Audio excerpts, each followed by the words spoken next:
से मिले के मन करता है। फोन करके देखी बोलाई आवत लेकिन ना कहम कि आवा नहीं तो तहरा बिना मर जाए। अभी फोन लगाओ। Hello hello. क्या जान क्या करते हो? हम तो ठीक बानी। आइल बानी एजुग जौन हमने के बगनिया बा न अमरुतिया के पेड़वा। हाँ हाँ। उहे हमार बाबूजी बालन ओजुगे आइल बानी खाना लेके। अरे तो हम जंगलिए में बानी, वही जंगलिया में के ने बानी। एगो पेड़ बा न, नीम के हाँ पेड़ होई, हाँ। वही जे तू आबो। अरे निबिया के पेड़वा हमने के हाथवा में आइल बानी। हाँ अरे देखो बाबू मत देखस। ए उ कुछ ना करी। हाँ बूढ़ बना ना। आ त मने हमार बाबूजी के देखले नहीं की बूढ़ बालन की। तो देखल नहीं कि तार बाबूजी के बहुत कम लौकेला उनके। अच्छे हाँ ई जल्दी तो बात आओ ना तो जानते लू ना। सुनी ना ई तो बात ठीके कहनी। हमार बाबूजी के कम लौकेला काहे त हमने के घरों में चल जाई न जाए हाँ ना। तब का। अच्छा और सब बताई। और सब ठीक बाटे। इतना दिन से कहाँ रहनी? इतना दिन से फोन हम डर से ना करते रहनी ना कि के जन के उठाए।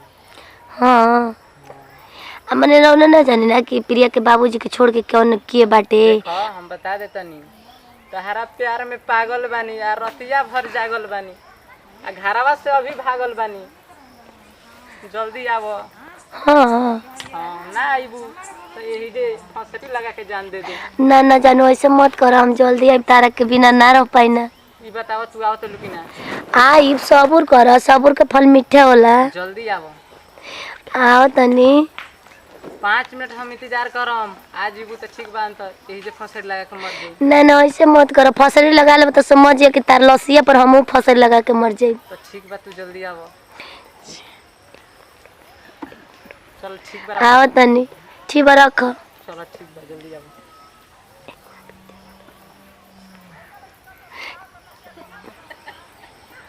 तोरा प्यार में पागल हो गए हैं। ये निबिया के पेड़वा में कहत तनी कि बानी अबे निबिया के।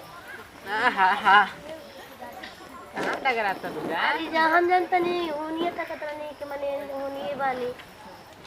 ई सब हालत का अपन बना के रख ले बानी। नहीं रहतू तो देख लो यही में फंसे लगा के मर गई रहती। ए जी अब ऐसे मत करी ठीक ना। अब ऐसे करब तो रौरा बिना हम रह ना पाई जानता नहीं ना। हम सांस है तरफ जान है जान हो जब बोला तब अबू ना। आई ना आए लू बाकी ढेर दिन के बाद बोले ले रहनी। तो फिर तू फोन ना करते रहो काहे बता। अब समझ के पापा रहन। पापा के तो सामने फोन ना बाबूजी के सामने कर सकी ना। हाँ ये तो मान सकता हूँ। ए जी हाँ बोलो। हमरा से कोई से ना प्यार करी ना। कोई से ना करी ना ना हमार कसम कर। तहार कसम सिर्फ तुमसे प्यार करते हैं। बस और कोई से ना फिर बताई। चल है जब बैठो पहले ठीक बा। ना ना बैठो ले चलो हो जी अच्छा बैठो हो जी के बैठो। चलो हम यहाँ आड़वा रह के चलो जानी चुम्मा दे दो। चल हो मुंह में सैनिटाइजर लगा के बोलू कि नहीं बताओ। चलो तो घुस जा।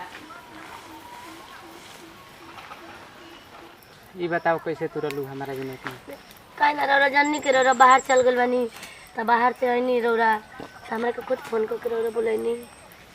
अब सोचली हम तो कहतनी ना यादन आज से अभी से एगो बात छी पहले रहनी तारा से। बोला जाए दिन तू हम से भेंट करके गए रहला ना। हाँ हैं हाँ बोला। याद बाटे कहाँ कैले रहला? याद बा बोला ना तुम। कहाँ कैले रहला? जंगलिया के पिछवरिया कैले रहना? जंगलिया अब में आई समझ रही ली कि लिया रौरा के पापा बने वाला बानी। पापा बने वाला पहले के सुतो। अब का करें? सुतबू कि नहीं बता। कहाँ नहीं यार कहाँ ना सुत कम बतियाई। सुत जा। हम क्या बताई पता चल रहा कि तार शादी के दिन रखा गया बा। ना दानो हम जब करब तब तारे से शादी करब ना हो ना तो हमनी के शादी कर लीजिए। हम अपन पापा जी ले कहब ठीक ना। अपन पापा जी ले कह तो हाँ तो सुन लिह अगर मैं दूसरा शादी कर ले हलू तो जहिया आई तहार बारात ना तो डोलिये में गोली मार दे। ना ऐसे मत बोलो धानु। हम तोरा से कोई से नाम प्यार करी ना। कोई से ना कर लूँ ना। ना तोहार कसम का कहतनी तारा से वो कोई से ना ताकि ना। हवा में का जाने जान है जी, खाना बनावे के टाइम हो गई है। अब आज मिला था फुसुल फुसुल बती आवत तन से है जंगल में।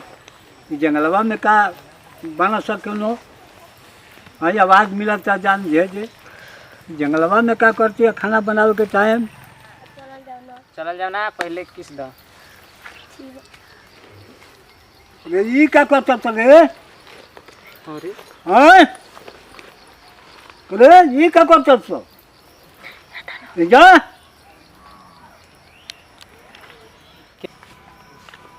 है क्या रे?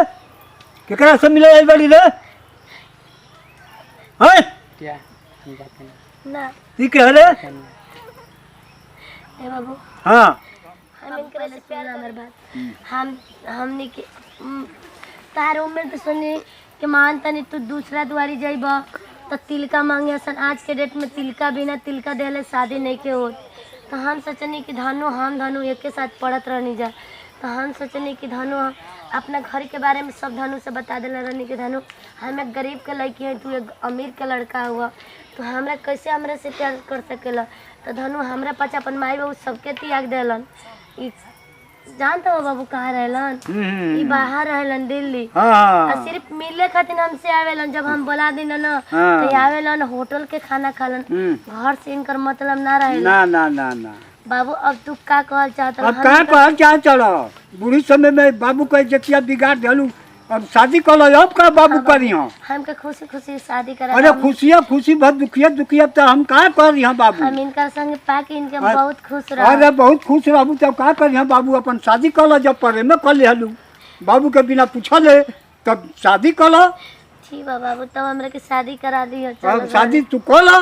तो धनु के घरे लिया के चलो वहीं शादी करा। अच्छा ठीक बा चलो अब शादी कर लो जा। चला चल जा। चलो घरे चले है नहीं चलो चलो घरे अब शादी कर लो भैया। हमर कितना अच्छा बाला। हाँ अब हमने के प्यार हो गइल बा। अब शादी हो जाए तो और मजा आई। चलो चलो।